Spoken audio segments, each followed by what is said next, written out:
Hello everyone, this is David at Finish Line Factory, and no, I haven't shaved the side of my head.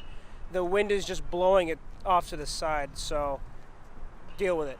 I'm doing another video review today, and today I'm doing a first generation Dodge Viper. So this thing is kind of ridiculous. This car, this particular one is a year 2000 model year.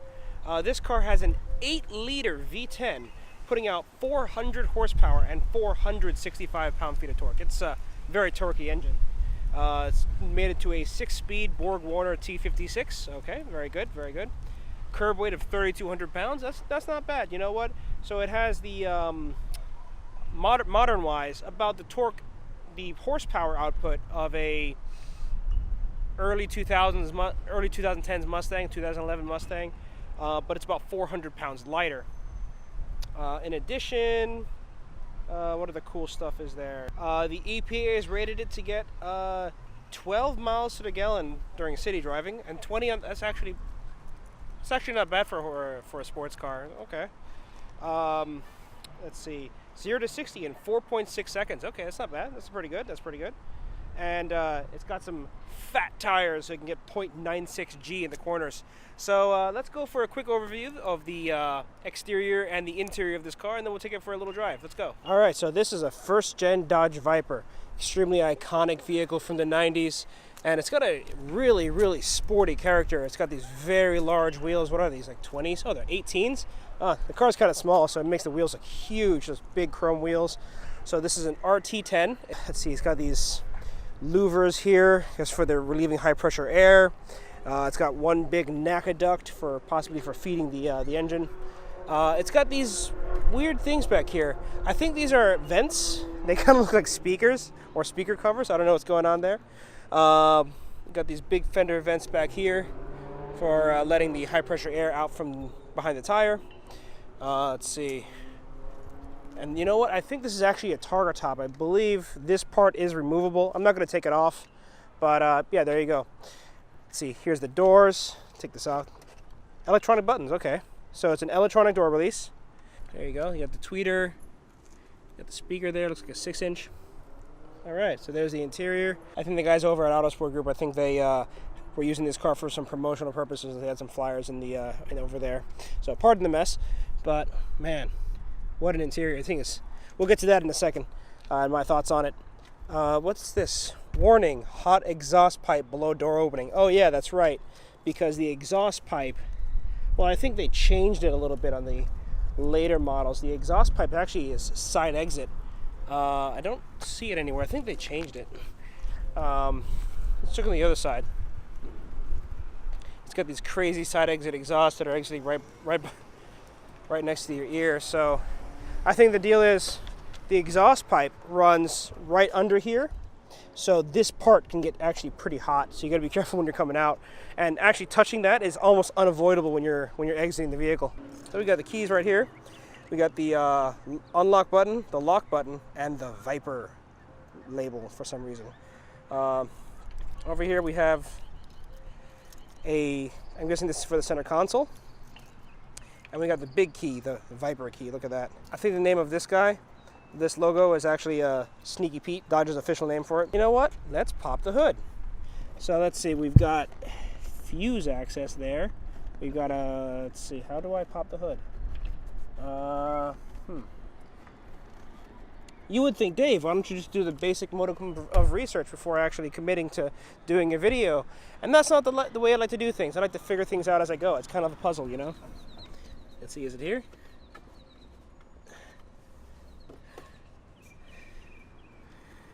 All right, for purposes of facilitating the video, I'll just look it up on Google. Okay, so according to some video that I saw, I have to go here. There's a latch or something here I have to pull on. Hold on.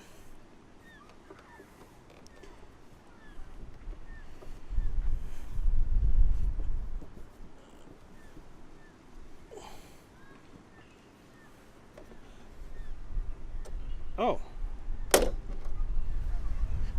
Okay, I mean, there's no security there whatsoever, but sure. Okay, we got the release there. Come on. How does this work? I've got a... Oh, okay. Okay, so now it's like halfway open. And then once you've done that, you should be able to just lift it. Oh my God. Okay. Wow. This is an interesting operation. But I've opened the hood on a Dodge Viper. Oh, look at that. 8-liter V10. Jeez. Yeah, you see the intake there feeds the airbox. Jeez, look at this thing. Not much space for anything else. The engine takes up a ton of space. Although people have turbocharged these. I have seen people put like turbos down that way down there, and then one on the other side too. So here we can see, what is this? What does this go to? This little, what is this for? So here they got this vent, which goes to this hole. It's not immediately obvious what this hole is for. Doesn't seem to feed anything. It's got something going on here. I don't know what's going on here. I don't want to mess with it. But the other side is just a blank vent. It's just there to make it look symmetrical. And oh my God, look at the size. Look at the size of this brake booster. What? Everything on this car is massive. Jeez, huge brake master. You know what? I'm pretty sure this car is like halfway a parts bin special. Because if you look here, the wheels, this is the only car that I know, where the wheels are 6-lug, like a truck, right? So I'm pretty sure, heck, it might even be using the brakes from a truck or something crazy. I don't know. I know they say Viper on it. They look like Brembo style brakes. But I wouldn't be surprised if this is one of their brake boosters from a truck too. But hey, you know what? It's Chrysler. They gotta, save a little bit of money somewhere, right? There's a reasonable amount of space for working on the car. They got the spark plugs right there. I don't know where they go to. It looks like it's somewhere. Yeah, coil packs back there. Yeah, it's not too bad actually. I'm gonna carefully close the hood. I guess I just drop it very gently.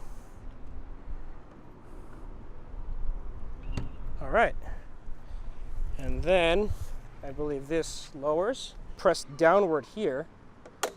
Okay, so that clipped in. Now I guess I just, hang on, let me push down with both of my hands. So I'm gonna put the camera down for a second. Yeah, okay, so to do this properly, you put your hand there, and you push down with even force, because I'm pretty sure that sounds like fiberglass, and I don't want to break that. I'm pretty sure that's very expensive. So, all right, let's close the door here. Let's hop into the driver's side and check it out. All right, let's get inside. Let's check this out.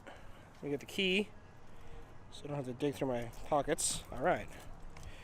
So there's a lot of space between the edge of the car and the seats, so I'm gonna try the usual sit in first, and then swing the legs over.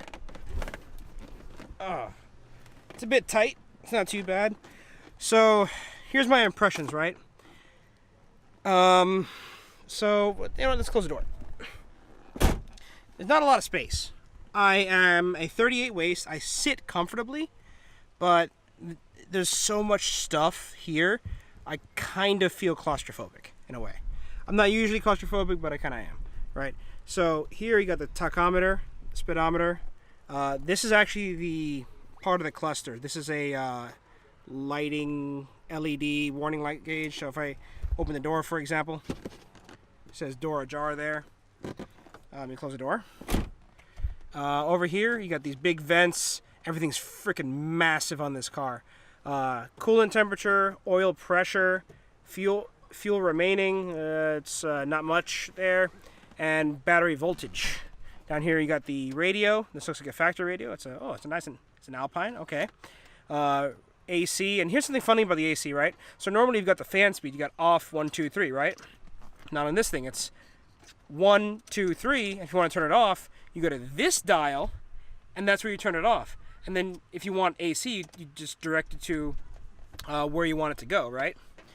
Here's the dimmer. The dimmer for the interior lights, usually I see that over here, but they moved it over there. Over here is the light switch. So right there. This is kind of funky. There is not much storage space. There's like little pockets under the seat right here, like little nets, and there's a thing right there. Looks like there's some kind of Allen wrench in there as well. Close that. There's a speaker right there. Speaker there, the little tweeter. Very Spartan. So everything is everything is plastic, right? I think it's kind of cool, but honestly, this interior isn't really befitting of a sports car. This kind of feels more like the interior of a military vehicle or something, right? I don't know why. It's just this part right here. This looks like it came out of like a Hummer or something. I don't know. There's just something about this big, massive expanse. I mean, it honestly feels like there's like 6 feet between you and the passenger, right? So, I don't know. I think it's just hilarious. I mean, look at this shifter. I mean, look at this. This is massive. And then, first off, let me get to the pedals, right? The pedals on some cars normally like dead on straight, right? On some Porsches and Volkswagens, it's a little offset to the side. That's just how they were designed. On this car, because the engine and transmission are so freaking massive, that's probably why this is so huge, first of all. But also, your pedals are offset to the left. So the gas pedal is right down the middle of you. This is where the gas pedal lies, more or less, right? So if you want to hit the gas, it's right there. Here's the brake, and then the clutch is all the way to the left. And there is no dead pedal. It's just clutch. The clutch is your dead pedal, so there you go. And look at the shifter. Let me clutch in. Look how long the shifter arm is, right? I mean, everything is just meaty and massive and crazy. Honestly, like I feel like if there were a back seat to this car, every time you shift into second, you would elbow like the middle, the guy sitting in the middle. So yeah, here's the horn. If you want to know what a horn on the Dodge Viper sounds like, there you go. Kind of generic.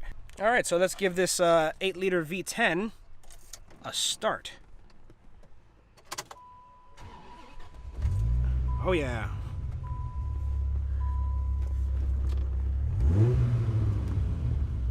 Man, this thing is kind of cool. All right. Well, we'll take it out for a little spin. All right, so I keep making this mistake, right? So on most cars, the seat belt is on this side and you pull it this way, right? On this car, and the only other car that I know of that does this is the Murcielago, the seat belt's on this side and you got to pull over to your left. It's funky. It's weird. All right, let's take this for a little drive, shall we? So clutch in, first gear. Now the engagement is all the way at the top.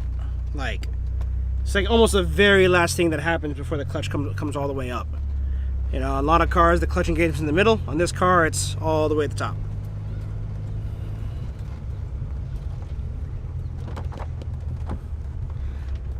So, one thing that I've noticed is that pretty much every single interior plastic on this car makes some noise or whatever. Like, everything creaks, everything makes a little bit of noise. It's not really that bad, but it is kind of, at first, a little unsettling. But you get used to it. Alright, so let me show you guys something. So this car is not the death trap that people made them out to be. Let me show you what I'm talking about. It's not too bad. Here's first gear. Like, it's reasonably stable. Like, it's powerful. It moves. But you don't feel like the car's gonna get out from under. At least, you know, maybe not during my initial impression, but you know, it feels normal. It feels fine. Man, let me tell you, I kind of wish they made this as more of a GT car than a sports car, because honestly, the seats are extremely comfortable. Like, it feels like I could probably take this car out for a nice long drive, you know?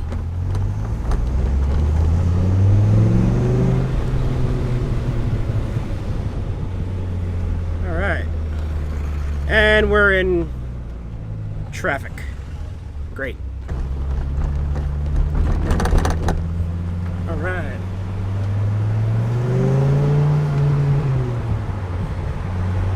Honestly, the car is reasonably easy to drive. You know, this isn't some insane death machine. Maybe if you lived out in the sticks or where there's tons of snow, I mean, I can imagine that being a problem. It's reasonably comfortable. I wonder if there's cruise control. That'd be kind of nice. That's a good sounding engine. All right, so I'm just gonna pop a little U-turn here, and then we'll do a short pull before going back to the dealership. All right.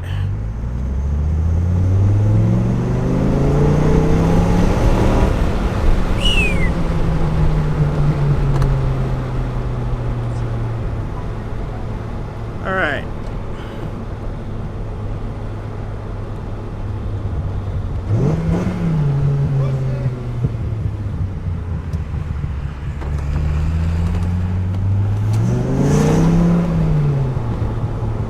Man, this thing is fun. All right, let's get back to the dealership. All right, guys. Well, I'm here back at the dealership here at Autosport Group, and these are the guys that they lend me their cars and let me drive them around, do some reviews with them. So here's the Dodge Viper. They've also got a couple other cars. They got a Rolls-Royce Phantom back there. They've got a Bentley. Yeah, there's a lot of really nice cars here. Check them out. I'm going to put their information in the description below. So if you have any questions or comments, you can go down there and check them out. See you guys. Bye.